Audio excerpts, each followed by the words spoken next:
Ellul argues that for politics to be real, it must have two characteristics. One, to have a true political process, it is necessary that there be real, effective choices between multiple solutions.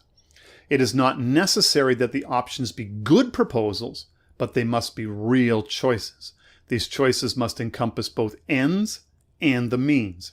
Both the goals and the way in which those goals are implemented must be real choices. The decision between these options must be authentic. 2.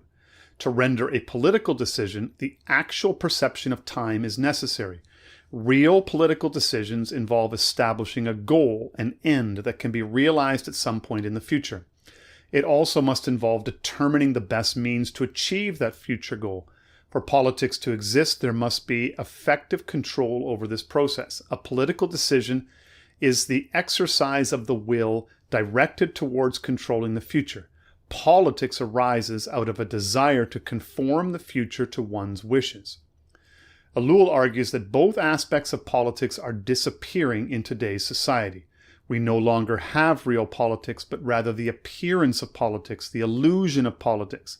Politics today can now only react in the domain of current affairs. Today's political system is played out in a perpetual present. The necessary. What Ellul wants us to see is that most political decisions today are in fact pseudo-decisions. Our politics today is supposed to happen in a value-free context where people leave their religious and moral beliefs behind in the realm of the private. We are supposed to deal only with facts and reason, but this does considerably narrow the range of one's options. We want Machiavellians who do not cloud their decisions with moral or spiritual values, acting only out of political necessity. We have been convinced that moral and religious values have no place in politics, that they are antiquated, part and parcel of an older way of thinking, which we have now transcended. Liberation from values, though, does mean that we must submit ourselves to a much narrower range of options. We are bound by the necessity of the political.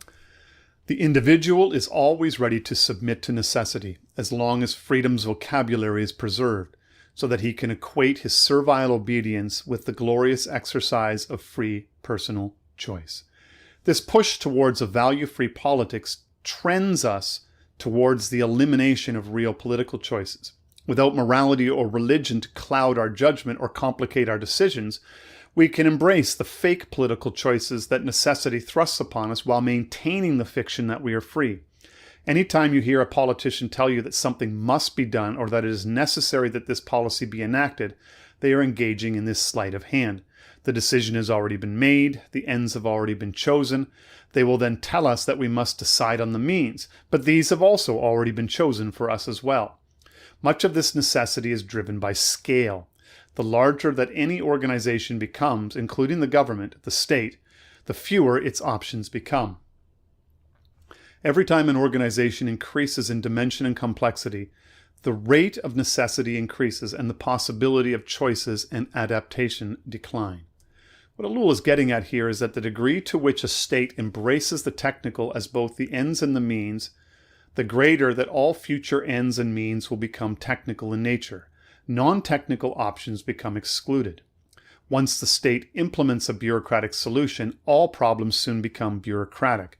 In some sense, the ends and the means collapse together in the bureaucracy. The point of government is the bureaucracy. All ends, all goals are technical, and all means to achieve these goals are, of course, technical. There are no other options. And if there are no other options, there are no political choices. Well, you think we could shut down the bureaucracy. We have a choice. But that is illusory.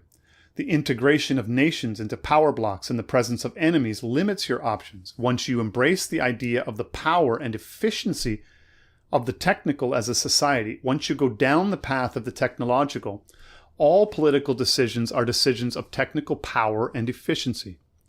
The law of politics is efficiency. It is not the best man who wins, but the most powerful, the cleverest. And all these terms can be reduced to one: effectiveness.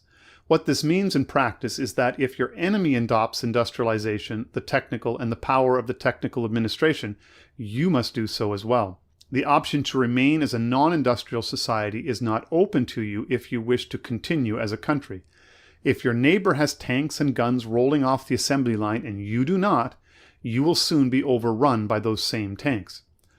That means not just that you must build tanks, but you must embrace all of the managerial architecture, the industrial and economic policies necessary to make that happen, along with all the accompanying administrative structures.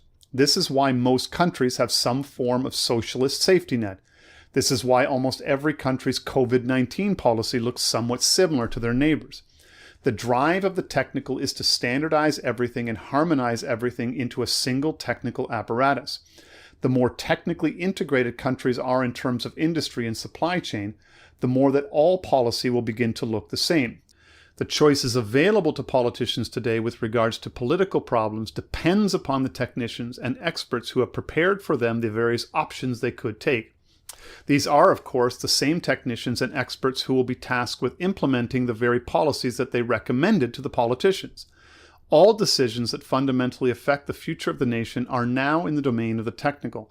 All ends and means are generated by technical experts and implemented by technical experts. Everything that can be done is done on the advice of the expert technicians. This subordinates the political to technical exigencies. Truly political decisions made exclusively for political ends are increasingly rare.